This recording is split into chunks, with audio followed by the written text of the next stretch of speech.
hits those ropes, and the super spear is landed.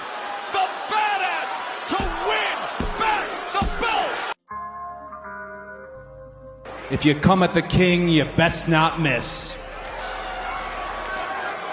Acknowledge us.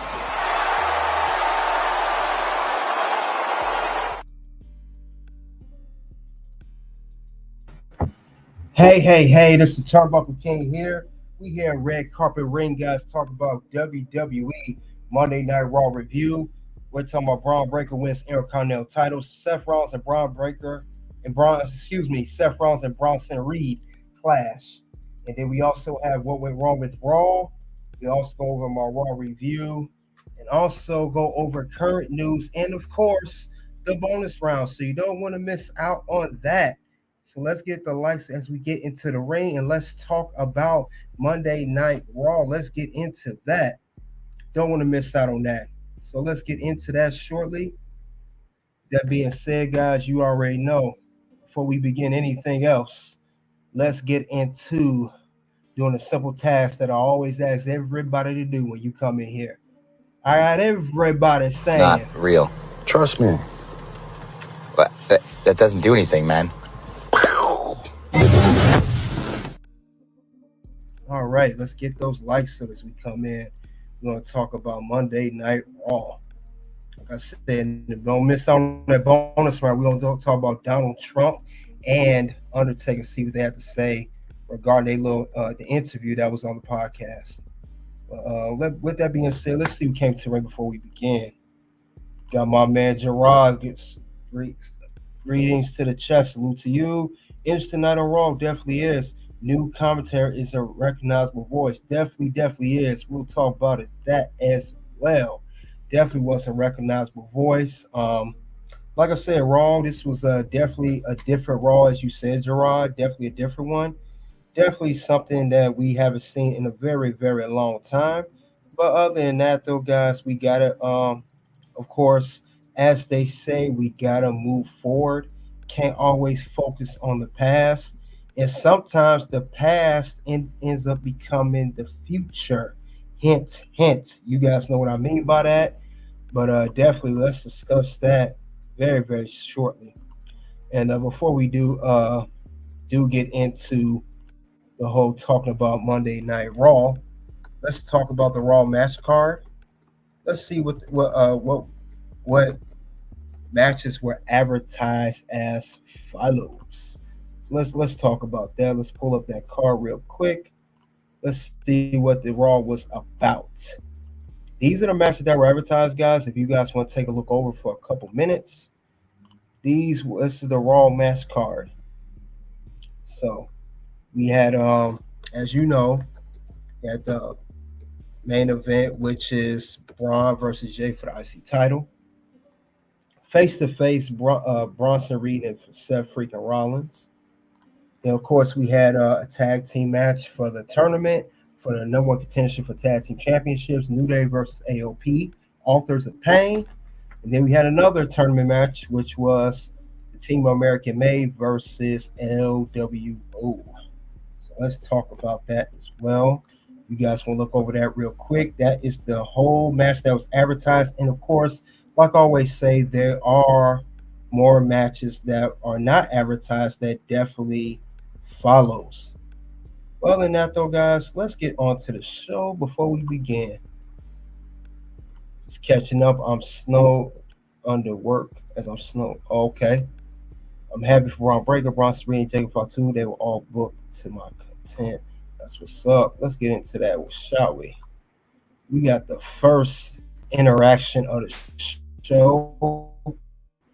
Now, as they showed everybody backstage as they were coming in, we did get Seth Rollins and Bronson Reed brawling all the way backstage and until the beginning, coming to the front of the ring. Seth Rollins and Bronson Reed, they was going at it, and it was throughout back and forth of the nights. These guys just kept going at it, back and forth.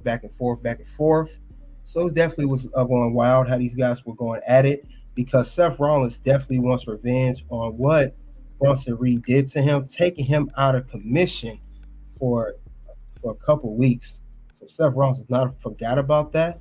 Since he's not forgot about that, we definitely gonna see a match out of them. Now later on, we know that Adam Pearce, he just got really, really fed up with these two.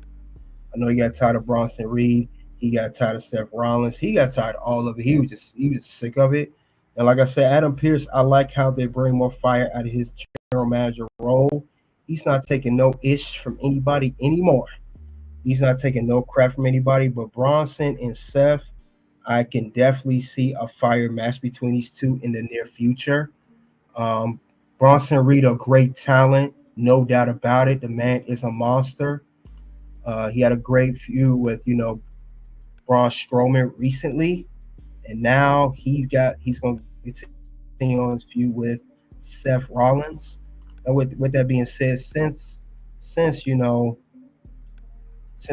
that he was fed up, and I'm talking about Adam Pearce. What he did was he looked at Bronson and Seth. He had enough, and he said that he is going to announce a match. And yes, at Crown Jewel, we'll get Seth Rollins versus Bronson Reed 1-on-1, first time ever. So that will be added to the Crown Jewel match card. That will be November 2nd. Let's get into that. So, like I said, that's one of the matches I'm looking forward to now, because remember, Bronson Reed did like a whole bunch of tsunamis on Seth Rollins. He tried to do on Monday night on the announce table. Seth Rollins moved out the way. But I know Seth Rollins, he still has to heal up. He keep coming back after injury after injury after injury, but he seems like he just keep moving kind of sluggish.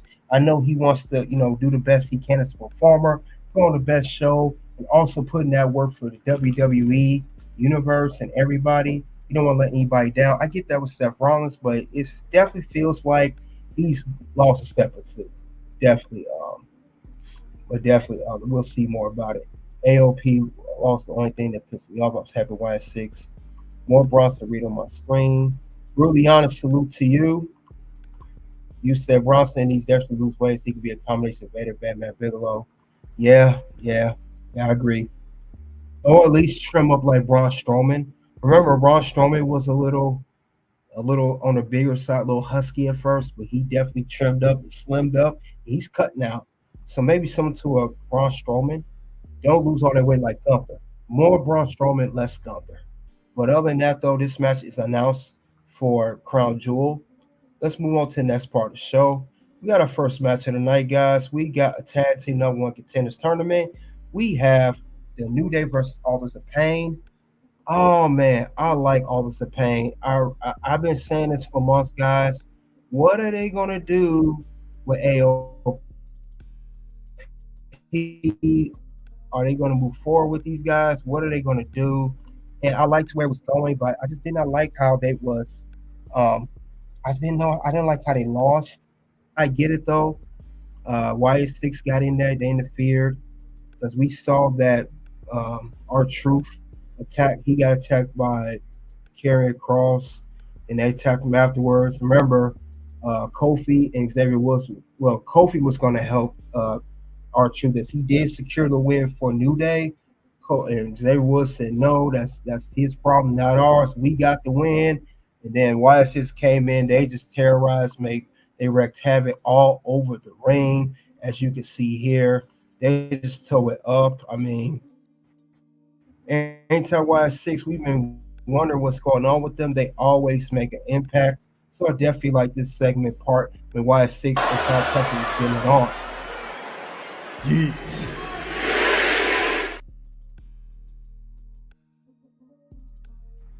So yes, this seems like it's gonna be a future feud, and that's funny. Me and Figure Four was talking about this. He was asking me who YS6 gonna feud with next, and I said Final Testament. They're the only heel. Wouldn't be LWO, but turned out I was right, and that's where it's gonna go next for. They're gonna move forward with that. But definitely, I wish AOP would have won, but New Day advances in the tournament. AOP does not. Give Bronson more mic time. Bronson, Jacob Fatu trimming, yep. Or like, it's annoying with them putting why R-Truth gotta be all day. Well, you said it.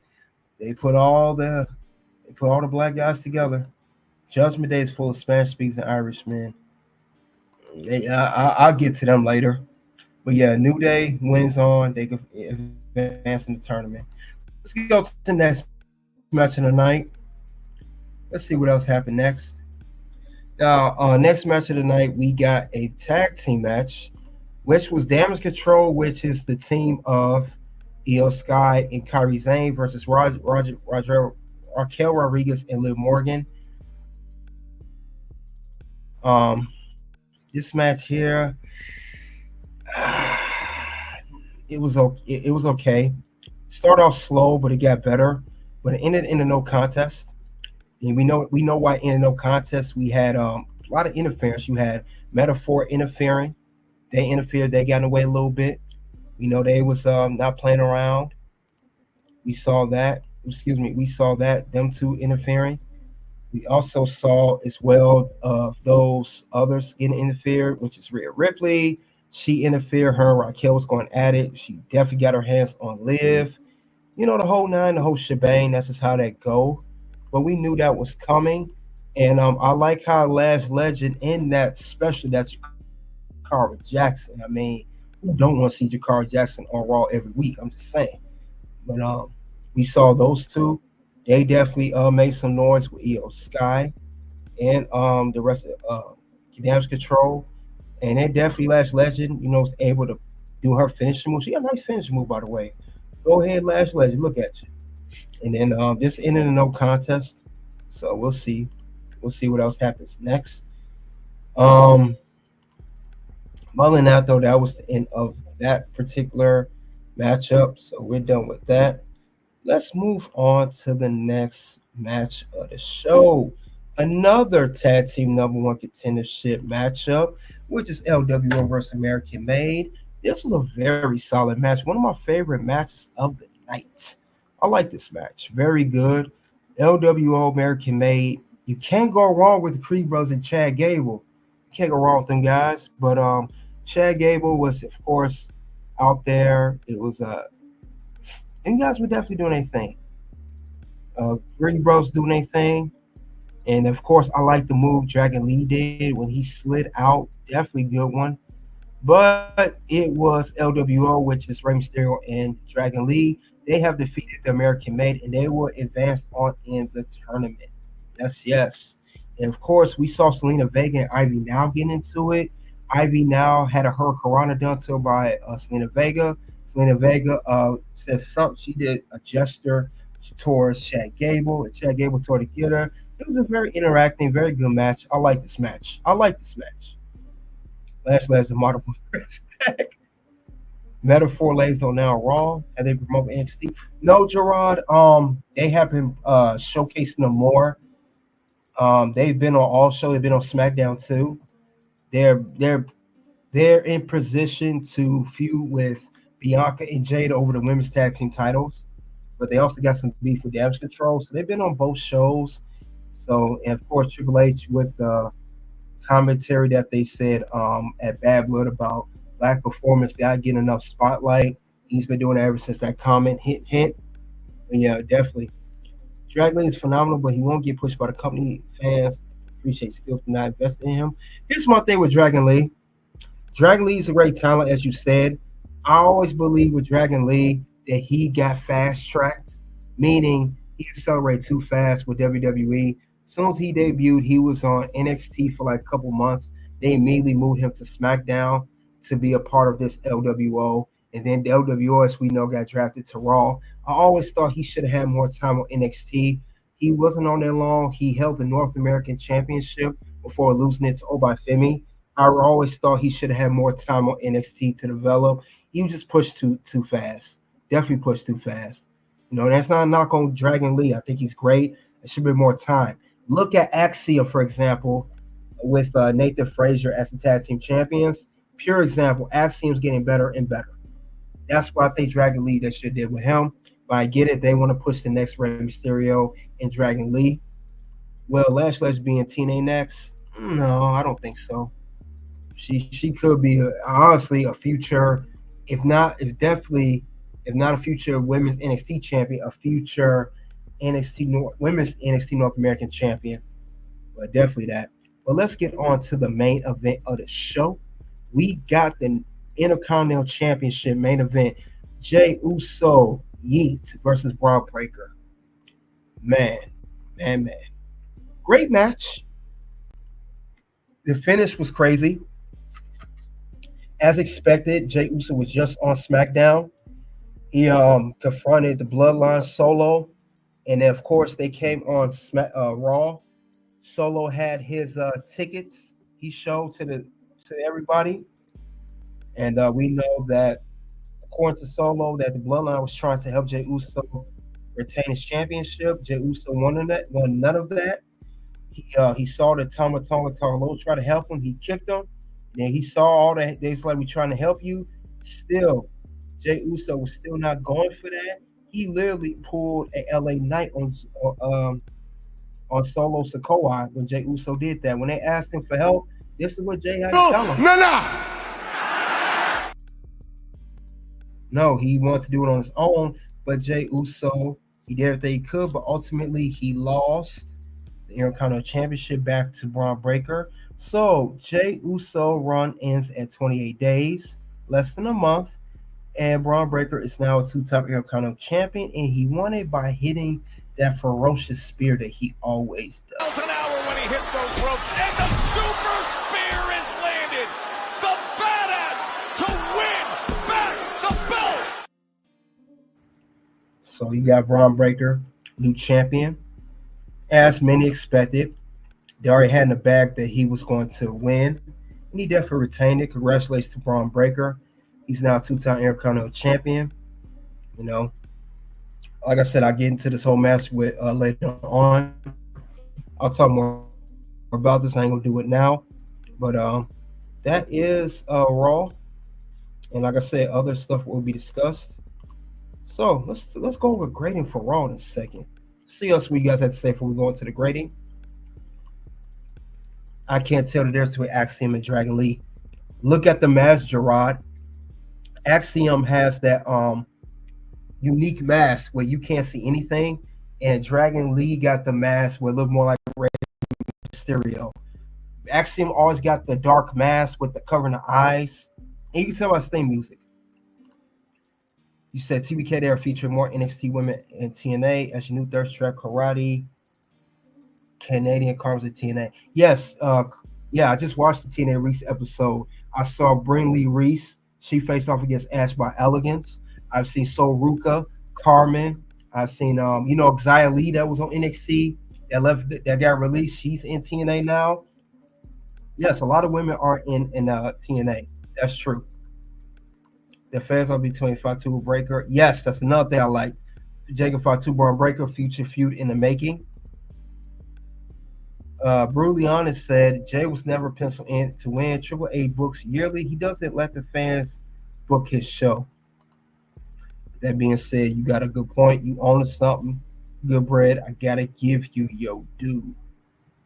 You had a good point there. I agree. Yeet. So definitely. Now this is the Raw. You could never ignore Jay being over, but he was never ever supposed to be split from Jimmy this long. He only went to Raw because Jimmy was hurt twice. Once again. Yeet.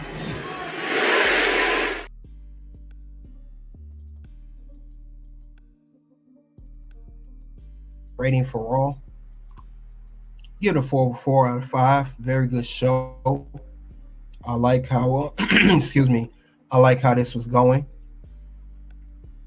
I like how this show was booked. Despite that, I'm going to always speak what went wrong with Raw, which I'll get into in a second. We'll get into that. Open mic night. Oh, yeah, definitely open mic night on this one. Definitely. Who the hell told you tonight was open mic night, bitch? All right, but yeah, it was a very good Raw. And I'm getting used to the 2-hour thing. I don't know about you guys. I kind of want Raw to go back to 3 hours on Netflix. I know they will. I really want them to go keep it at 2 because it just go by so fast. It flows so good. Raw reminds me of SmackDown. So this is a review. 4 out of 5. Good show. Very good show. Now, let's go over what went wrong with Raw. For those who don't know, I always go over a few things that I didn't like about the show or PLE. Doesn't matter if it's Raw, SmackDown, PLE, whatever. It's always going to be something I see going on with the picture. But let's check out more. Let's see what's going to happen next. Let's see a few things I did not like about the show specifically. I will say this. Miz aligned with the Final Testament. I know it's a segment backstage that it showed that Miz was aligned with Final Testament because they had a common enemy in R-Truth. I know Miz has recently turned heel, but they showed backstage he was trying to get away from Final Testament. They said, where you going? If you try to leave, it ain't going to end too well for you. So it seemed like kind of an odd pairing, and it seemed like Miz is pretty much goaded into being aligned with Final Testament. With that being said, I don't know about this whole alliance, but you know it belongs on one list, guys. And it's only one list and one list only. What's gonna happen? No. Words? No. You just made the list. So I don't like that part about Raw. Another thing I'll go over with. Jey Uso cost himself the Intercontinental Championship. I mean, and then Bron Breakker losing it, only to win it back less than a month later. I understand they had to do something for Jay. We know it was the booking with Triple H was under pressure booking wise.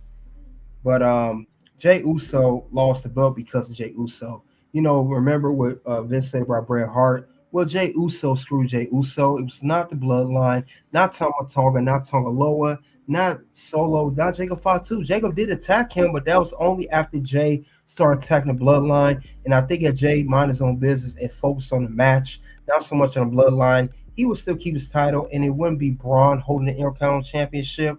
It would still be Jay, and I think he just ruined himself there. But I know they have to set this up to set for Survivor Series War Games. So expect Jey Uso to come on SmackDown to talk to Bloodline about costing the belt, and also a common enemy that the OG Bloodline of Roman and Jimmy Uso have against the new Bloodline. They will align themselves together, and they will team up at Survivor Series to go up against this team. So expect that to happen. Definitely expect that to happen. And we're going to see what else is going on. So keep that in mind. But I just didn't. Jey Uso he kind of ruined himself. And that's how they made it look, you know. But other than that, though, I saw that being an issue. So other than that, though, that sucked. Let's go over one thing I saw I didn't like about Raw. Judgment Day is boring now. I'm not really feeling this new Judgment Day. I get it, Raquel Rodriguez is supposed to be the enforcer, the muscle, female muscle of the group. I get it. She's a lot of stuff with Liv Morgan. They got history. They were women's tag team champions on multiple occasions. Carlito. But let's be honest. Can I be frank with you guys? The Judgment Day right now is nowhere near like it was with the original Damian, Rhea, JD, Finn Balor, and of course Dom Mysterio. So this new Judgment Day is whack. And I agree with Damian Priest where Ripley said that it's trash. And it goes on the list as well. And I said this before, but I'm getting real tired of Judgment Day. Can't wait for it to be over. Words? No. You just made the list. Yeah, I'm tired of Judgment Day. It's getting on my nerves. Really, really bugging me. But other than that, though, guys, you guys let me know what you liked about Raw, what you didn't like about Raw. Now, let's see what you guys have to say before I go to current news and bonus round. Let's see what you guys have to say in the comment section below. All right, let's see. Jay, screw Jay, absolutely. He should never went. She should never went to SmackDown. I agree. Should like I said, stuck his nose where it don't belong. Why is Rikishi venting over Jey Uso, but nothing about how Tama Tonga is being booked? You don't hear Haku vent about Vince Russo. Nope. Jey Uso is not on level with Braun. Not even close. Jey Uso's promos are cringe. Definitely. We don't talk about Braun promo skills. Oh yeah, Braun is on a different level. I told Figure Four, I told him about this a while back. He didn't understand back then. Bron Breakker's always been dope since NXT when he was the NXT champion. So I'm not surprised by his promo skills. He was developing at the time, of course, because NXT is a developmental program, but he always brought it to his A game. Absolutely, the IC title historically has great promo work. Savage, Miz, even Gunther beats on the mic. Yeah, definitely. So, but yeah, we gonna talk about it, guys. Um, let's get into the current news. Let's switch gears, guys. We gonna talk about current news, and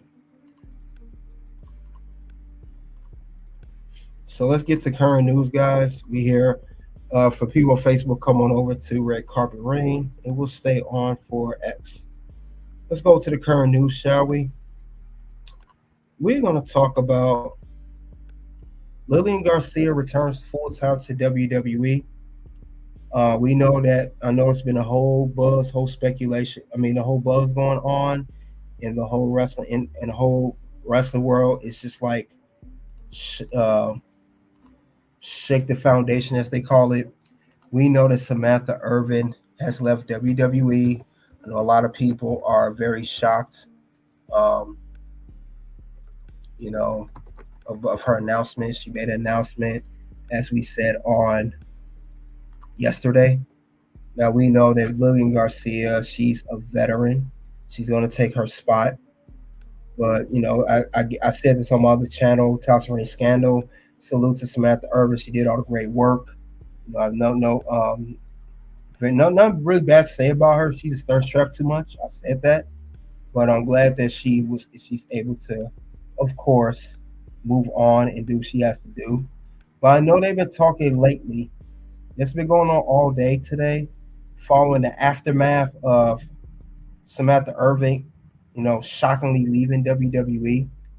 I know this has been going on. Now, it's said that, now we're going to talk about Lillian Garcia. We're going to talk about her update for WWE. I know some people thought that, some people, they was really giving Lillian Garcia a hard time. I didn't like this. They kept saying that she was botching the announcements. She kept botching this, botching that. Like, Lillian Garcia is not announced in WWE in and I'm talking about a regular Monday night for well over 10 years, maybe even longer. They was giving her a lot of crap for it, and it was totally uncalled for. This woman's not announced like that in a long time.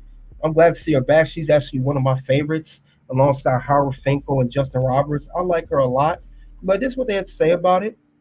They said that let's see what they have to say about Lillian Garcia about full time. Let's see what else is going on here. Let's get into more of that. Now, say PWI Insider Elite says that Garcia is expected to remain in position for a time being as part of an extended run as Raw ring announcer. So Lillian Garcia will not be in this role for a very long time. However, it's not been determined whether Garcia will be the permanent replacement for Irvin, and WWE will make a decision on the matter sometime down the road. One person can step in the role if Garcia does not continue full time, at least temporarily. Could be Irvin herself. What does that mean? You guys know that at least temporarily could be Irvin herself. Why they say that? I thought Samantha was gone. Despite her departure, things remain amicable between Irvin and WWE, with the two sides to be on good terms. As such, those in WWE haven't ruled out the idea of Irvin returning for a one-off appearance down the road if the situation works out for both sides. So there was speculation that Samantha Irvin, that she had left on bad terms. She gave, I think, a 2-week notice. She quit Monday morning, and she left on bad terms. The WWE wasn't going to do with her. But I guess it said, according to this report from PW Insider, that she may return for one night only. She may return for a down the line, and everything's amicable. Let's see what else more the article had to say. After Samantha Irvin started wrestling Monday afternoon by announcing her departure from WWE, effective immediately, the big question is who's taking her role, and it was Lillian Garcia. So It says that she sat on OC last night. Long term, however, remains to be seen. So we don't know if Lillian Garcia is going to return full time to WWE on a permanent basis. It's just for the time being. So that tells me that WWE already is trying to figure out if Samantha's going to come back, or they going to already have. Are they looking for another person to replace Samantha permanently? So I don't know what the case may be with that. I don't know, guys. I really don't know. Let's see.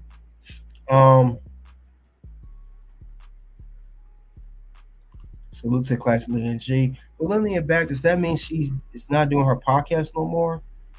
That I don't know. Now we can focus on the action arena, not the all say. I agree. With Samantha leaving for Third Strap, is she doing a 98 clause? See, that I don't know. They're not releasing no information on that, Gerard.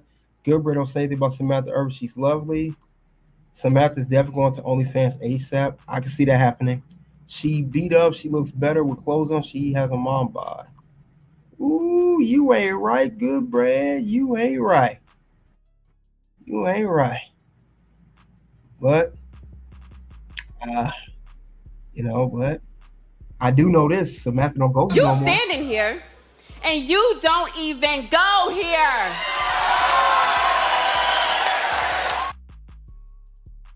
You don't go here no more, Samantha, at least for the time being.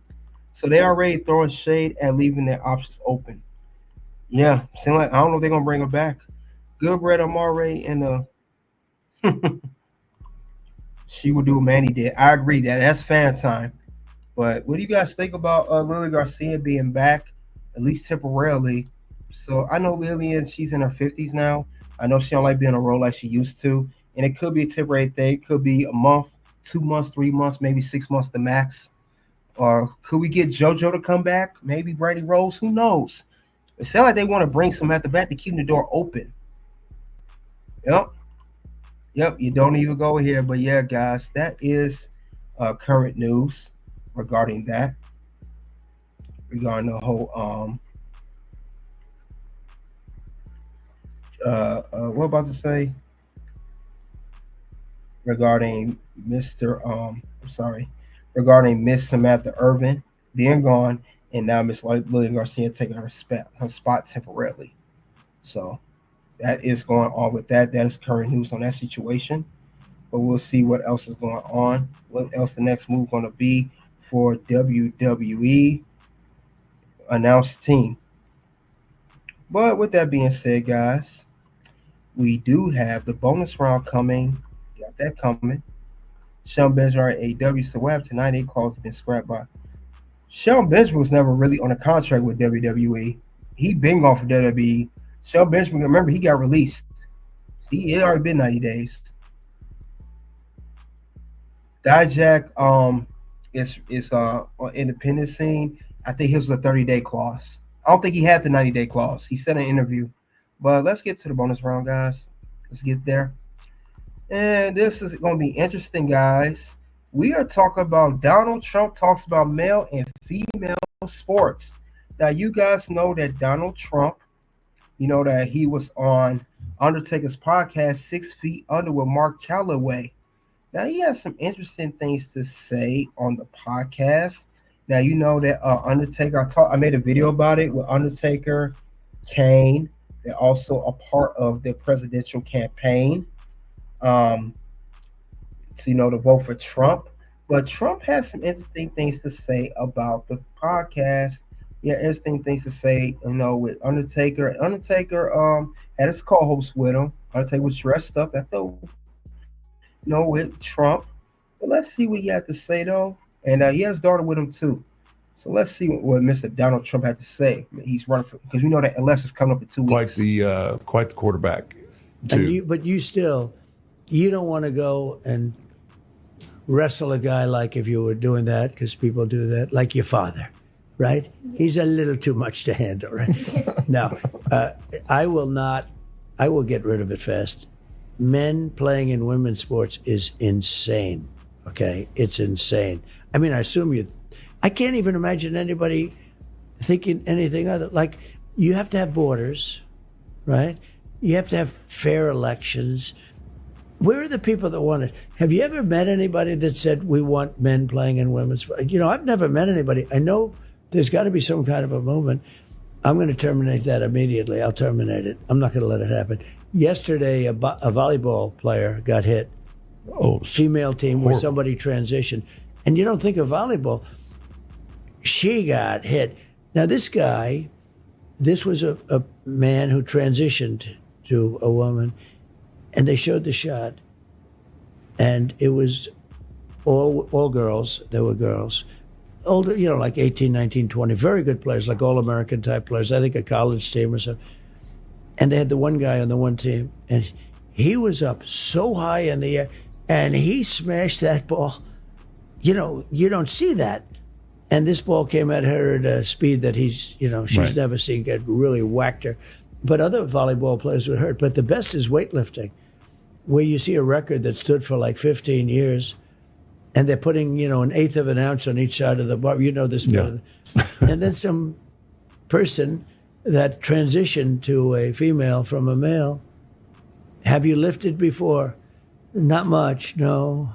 Well, here we are. So he got, then they added like 100 pounds to it. He's still lifting. Yeah.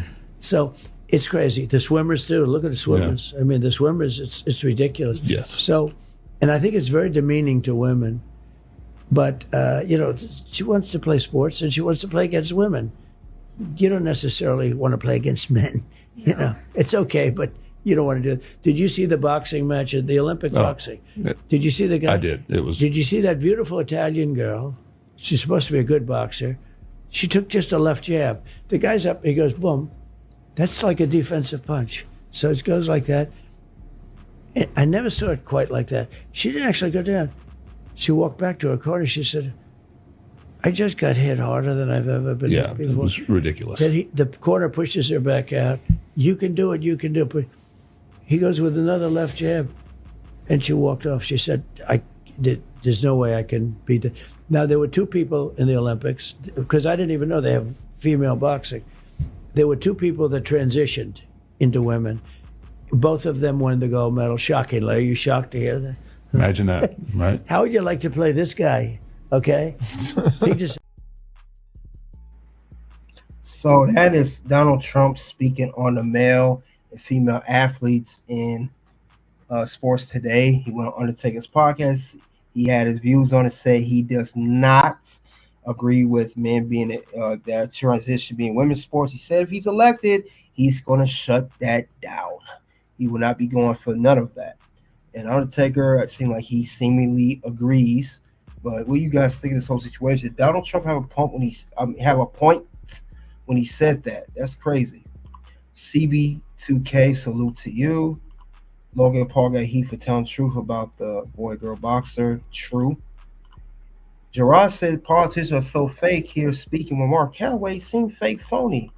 Why is he having his daughter there? This is cringe. I won't have my daughter listen to Trump whilst I'm interviewing him. Some people could say that maybe Undertaker there is being truthful, or maybe it's seen as a political move. Maybe. Spoken and spun like a true politician. But that's what people are saying about it. Now, I know so many people was not happy about the podcast with Undertaker and Trump. I know Mick Foley spoke on it. A few other people spoke on it. They was not too thrilled about what Undertaker and Trump had to say, because we know that Undertaker is on the side of Trump. So is Kane. I know Batista is on the side of Kamala Harris and all of that. But definitely, it's crazy. Whilst Carlito Hot Water, for saying, he called, the Asian people, he called them Chinese. That's why. But other than that, that's all I have.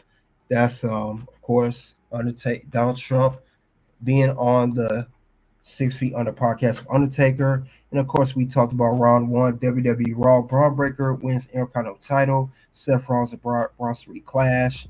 You guys let me know, what do you think of Donald Trump and Undertaker and everything else. So it's definitely going to be interesting in the next upcoming weeks for the election. And we're going to see who else don't be surprised if we see Kamala Harris on a popular podcast as well for maybe a wrestling channel. Who knows? Because candidates will get involved in all sports, all entertainment, and everybody wants to win at the end of the day. So I appreciate you guys coming out. Soon to be able to pop up, guys. You check the content below. You guys already know what it is at this point, guys. Appreciate your support. Get ready to watch. Go to NXT. It is OUN. Like I say this a lot. We're not a sport. We're a movie about a sport, or a TV show about a sport, right? So the interest of all the other. I feel like the heel turn did wonders for me.